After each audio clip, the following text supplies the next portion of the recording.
Hello guys, welcome to this video. Today we are going to have a little cultural recap of the months of December 2025. So I'm going to be talking about everything I've read, watched, listened to, everything that I consumed, and share what I thought with you. Okay, let's start with the books because there are only two books. So I wanted to start with that one. It's quite a big one. It's Caroline Bessette Kennedy, A Life in Fashion by Sunita Nair. It was published in 2023. So it's quite a big book. It's very beautiful. You have a lot of amazing photos. It focuses, of course, only on her fashion and her legacy. So I'll just want to show you a few pages just so you see the photos. You have this one, for instance, and so you have all of the text about what she wore, what she liked, her view on fashion, basically. That photo, I mean, she was gorgeous and she had amazing style. You have that very classic Caroline Bessette Kennedy, very 90s minimalist style. And so you have all those photos and also interviews with people that knew her. You have interviews with, for instance, Anne Demolmester, Yuji Yamamoto, Pieter Mulier of Alaya, Mario Sorrenti, Fabienne Barod, Fern Malice, and Tory Burch, and they all talk about her style and inspirations. It was such a great read. If you like fashion, if you like the 90s, it really transports you into this world of 90s fashion and all of those names that are very 90s.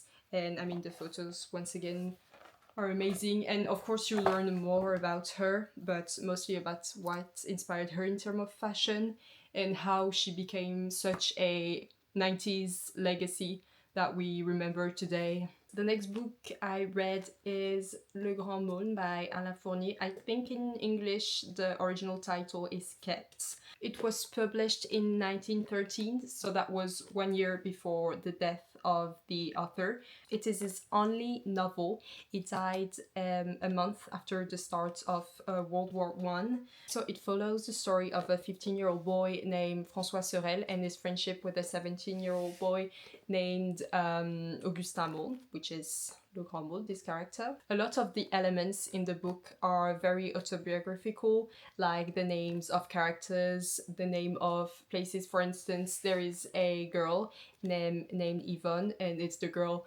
Augustin Mône falls in love with in the book. And in real life, the writer also fell in love with a woman named Yvonne. Also, a fun fact about that book is that the title inspired Fitzgerald when he wrote The Great Gatsby. So the title are pretty similar. So you have the Grand Mône, which means the Great Moan, and The Great Gatsby. And also, I thought it was interesting because the Great Gatsby is written from the point of view of another man looking at the Great Gatsby and everything he does. And this is written from the point of view of François, who is looking at Le Grand Mône and is looking at everything that he does with admiration. So the title are very similar, but also the way the stories are told are very similar. So this is a book, of course, about friendship, about childhood. Also, it is quite nostalgic because it is telling stories of his childhood, even though there's not a big gap between the moment when the events are unfolding and the moment when he's telling the events. But you still have that nostalgia of childhood, the way he's retelling the events. The story is that they both go to the same school, so François and Augustin. And Augustin is Mône, obviously. And one evening, Augustin gets lost and he ends up in a sort of weird costume party. And there he falls in love with that girl, Yvonne. He enjoys himself at that weird party in this chateau, and he comes back home, and the story is about him trying to find this chateau and the girl he fell in love with. I forgot to turn my mic on, so I'm sorry if the sound was a bit bad. I don't think so because there are not a lot of sound around. But anyway, so I was saying I really enjoyed the book. It really is about that quest when he was looking for the chateau and looking for the girl he loved. There are also a lot of things happening by the end of the book. I'm not sure I want to say everything because I don't really want to spoil it, but I really enjoy after he came back from the chateau and he started looking for the girl. So it's a French classic and it's also a classic of the 20th century. It's quite an easy read as well. It's not too long. It was 300 pages, so it's not that big novel, you know. And yeah, it was a nice read about childhood and nostalgia. Okay, now let's move on to films and more specifically animated films. You will see that there is an animated film theme because I got a Disney Plus subscription for my birthday at the start of the month. So I want to capitalize on that Disney movie subscription by watching a lot of animated films. First one is Coco, which is quite a famous Disney movie of the last 10 years. It was released in 2017. It is inspired by the Day of the Dead in Mexico. So it follows the story of a young boy named Miguel, and Miguel loves music, but music is banned in his family. Because of his family history. Miguel loves to play the guitar and he has an idol, which is Ernesto de la Cruz, who is a very famous Mexican, I mean, fictional, of course, but is a very famous Mexican character in the movie. And Miguel loves him and he watches a lot of videos of him. So the reason why music is banned in his family is because his great grandfather, that's really hard to say, left his great grandmother, Emeralda, she was named. So he left her to pursue a music career. So he abandoned them and their daughter Coco. And so, ever since that event, music has become a taboo topic in the family. But Miguel really wants to play guitar and make music.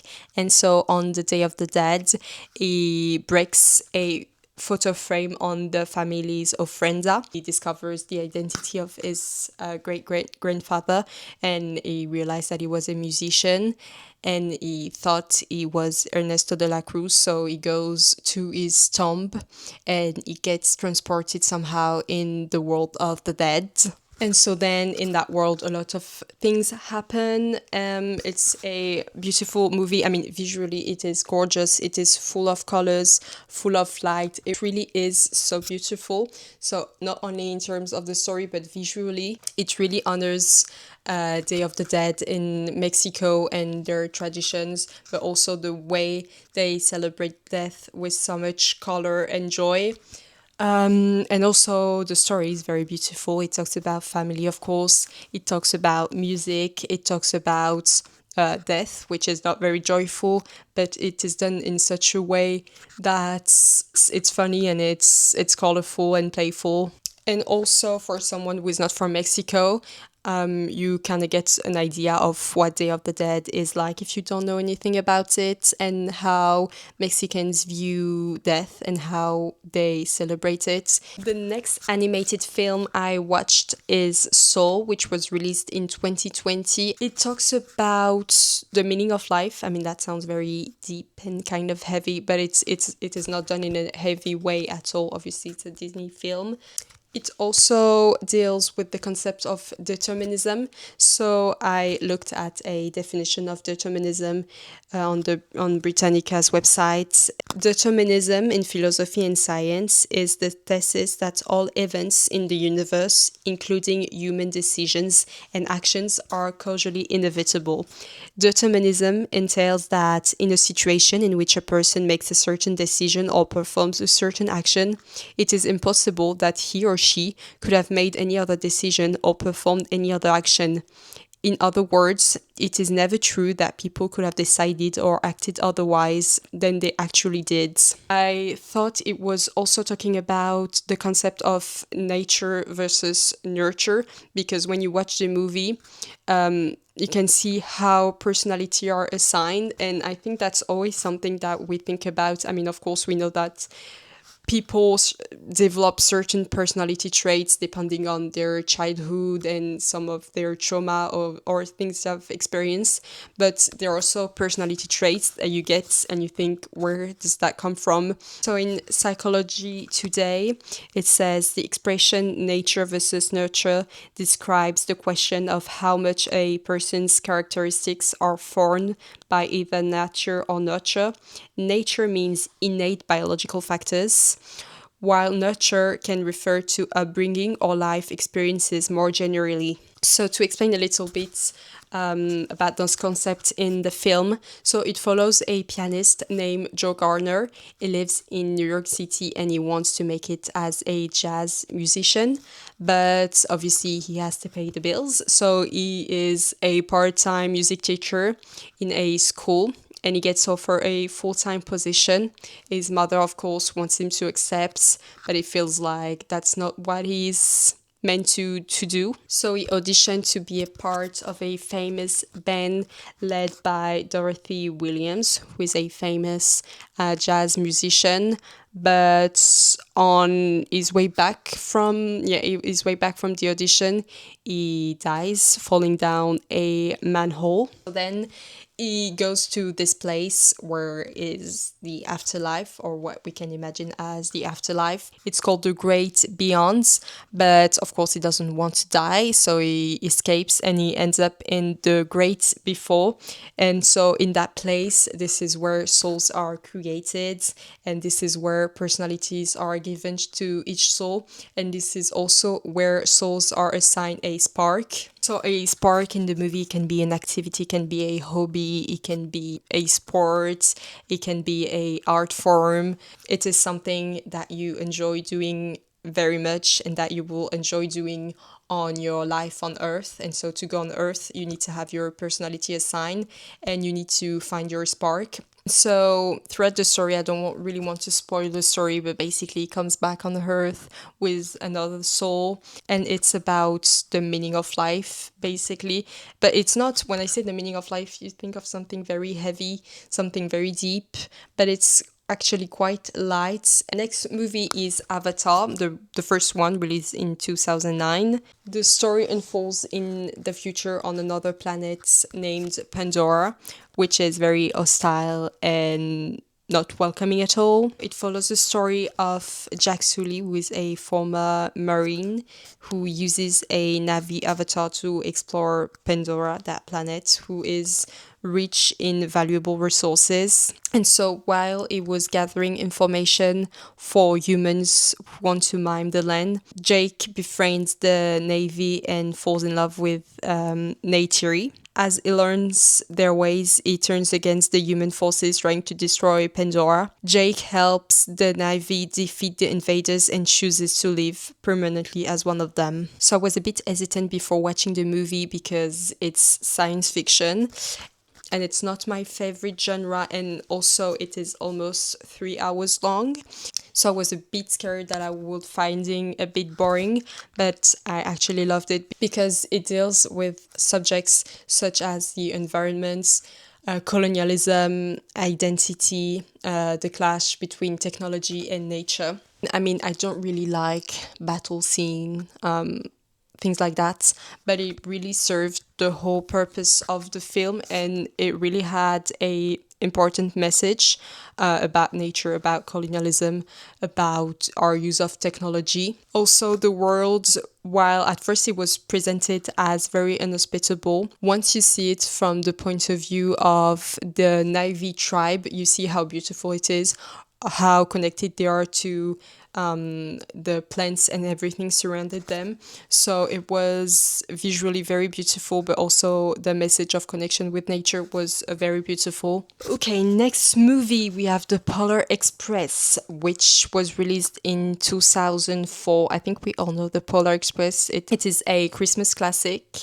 So I've watched it a couple times already. It follows a young boy who begins to doubt if Santa Claus exists. On Christmas Eve, there is a mysterious train named the Polar Express that arrives at his home and takes him along with other children on a magical journey to the North Pole. What I really like about the movie is that you get all of the classic Christmas elements. You get, of course, Santa Claus, you get a cold country, you get hot chocolates, you get the elves. I must say, this movie scares me a little bit. I don't know how. I think I'm not the only one. I think I've already seen people saying that.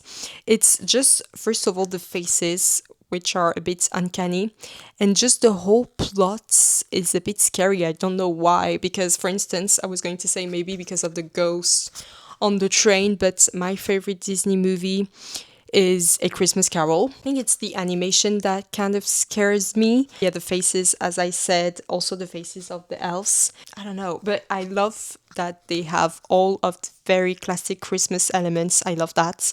It's just, yeah, some of the animation scares me a little bit, so I'm not sure how to feel about that movie. It's not, I mean, it is a Christmas classic, but I'm not sure that it is something I could watch every year. But if you've never watched it, I will still recommend watching it because it is a Christmas classic with all of the Christmas elements, and you might not be as scared as I am about this movie. The next one and the last animated film is Monsters Inc., released in 2002.